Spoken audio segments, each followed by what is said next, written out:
अस्सलाम वालेकुम नाज़रीन, मैं हूं असगर अली और आप देख रहे हैं असगर अली स्पीक्स। आज जो है हम एक ऐसी फैमिली के पास आए हैं जो है जिनका गुजर बसर जो है बहुत ही मुश्किल से हो रहा है।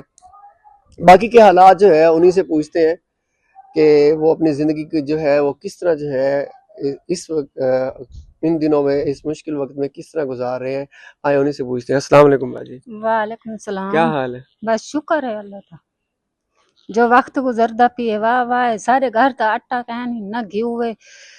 मेरी बेटी है ये देखो एडे दे पे बीमार बेटी है पई मजूर है पई दिल है चिसुराख है पिया इलाज असा नहीं की तना सारे मिसाइल भी कहनी ते कितनी उम्र है इनकी? इंदी 6 साल उम्र है। क्या ए, है बात थे या पहले थी यही में? इमे आपे थई है ते 6 साल उम्र है चे सारे मिसाइल कहनी दे दे पावे इंदा दूध दूजे दी खत्म थी वेंदे। मेरा घर वाला रेड़ी लेंदे मजदूर आदमी मजदूरी करके 300 घेनांदे असां के करूं साकू ए मरियम बीबी नवाज दे ते पैसे मिल जान जड़े ओ भी सहे था असां ना अहल था पाए। क्यों नाअहल क्यों थी? पहले मिलते रह गए तो जी पहले मिलते रह गए हुण मैं ना अहल था ही पईया ते साडे मिसाइल ते कहने असां गरीब बंदे हैं 300 घेनांदे दूजे दी मेरी धी दा दूध दा डब्बा खत्म होंदे ए ना चबा सकदी कोई चीज नहीं खा सकदी सिर्फ दूध दे पलदी पई है। असां ये तो दूध गिनू या असां गैस पवाऊं लकड़ी गिनू आटा गिनू घी गिनू रोटी पकाऊं अपना पेट पालू या बेटी दइयो करूं दुख सौखे सोए पिया मैं आप भी ये तो बीमार रहनी है।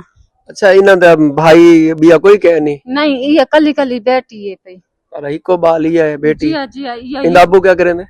मजदूरी करेंदे ए सिंगारे लावेंदे थोड़े जा 10 किलो गिन के ते उकाल के दे ओ इंदा दूध आंदे बस 10 किलो सिंघाड़े डेली दे गिन वेंदन। कितनी बचत थी वेंदी है? इयो 300 गिन आंदे ते वल तेरे मेरे कोल घिन के ते असां बेटी दा दूध गिनने 520 रुपए दा 40 रुपए दा डब्बा आंदे असां ओ गिनने सही। दूजे दी खत्म होंदे के करूं असां गरीब आदमी असां के करूं किथा वणूं। ए मकान दा क्या हाल है? क्यों वे रांदे क्यों वे? बस ये तुसा दे दे पावे जिवें असां रांदे पाए तुसा मकान को देखो सारे घर को देखो दीवारें ही डठियां पाइन सारे नाल कोई है तो तावन करन। बाल दा तो सना के दसे इंदा नाम मरियम है। मरियम क्यों रखे? मरियम नवाज दे वजह नाल तो नहीं रखा मरियम। ए मैं अपनी खुशी को रखा हमी मैं आखे मैं मरियम रखे सही इंदे अबू दा नाम आसिफ है मोहम्मद आसिफ। अच्छा हुन तो मरियम नवाज को क्या आखसो?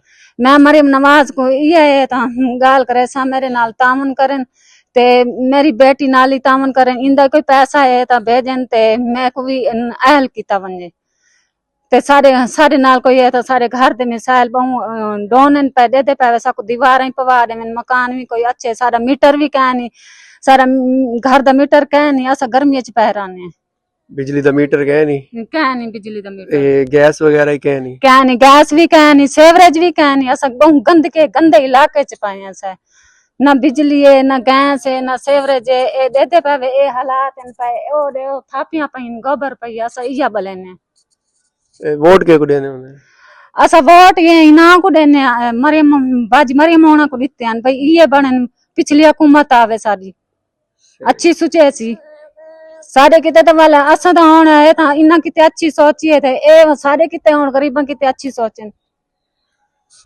सही बिल्कुल जी, आपने जो है इनका देखा, इनकी बातें सुनी, हालात आपने देख लिए और उम्मीद ये है कि ये जो मेरी वीडियो है आप लोग शेयर करेंगे, इसको लाइक और रिपोस्ट करेंगे ताकि हमारी जो वज़ीर आला है जो कहती हैं कि जी मैं पंजाब की माँ हूँ, तो ये भी आपकी बहन है, आपकी बच्ची है। और वो जो बच्ची जो आप देख रहे हैं माजूर है बेचारी, उसका नाम भी देखें इन्होंने आपके नाम से मुतासिर होकर रखा है। इस बच्ची का नाम भी मरियम है। इसके लिए भी कुछ सोचें ताकि ये जो लोग हैं ये अपना गुजर बसर अच्छी तरह कर सकें। और बच्चे की जो परवरिश है, बच्चे को जैसे कि बता रही हैं कि हमारे हालात इस तरह के हम उनका दूध भी पूरा नहीं कर सकते, और वो मुखियर हजरात जो इनकी मदद करना चाहें, मैं इनका नंबर जो है वो अपनी बायो में दे दूंगा।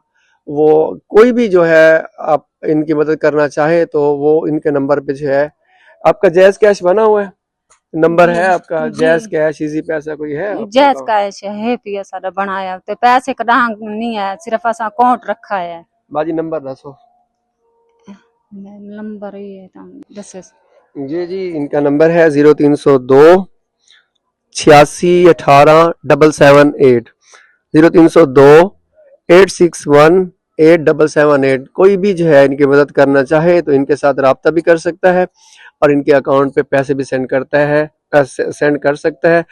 उम्मीद है आप लोग जो है इनकी मदद करेंगे और गवर्नमेंट भी है जो इनकी मदद करेगी। इंशाल्लाह मिलते हैं अगली वीडियो में, तब तक के लिए इजाज़त दीजिए। अल्लाह हाफिज़।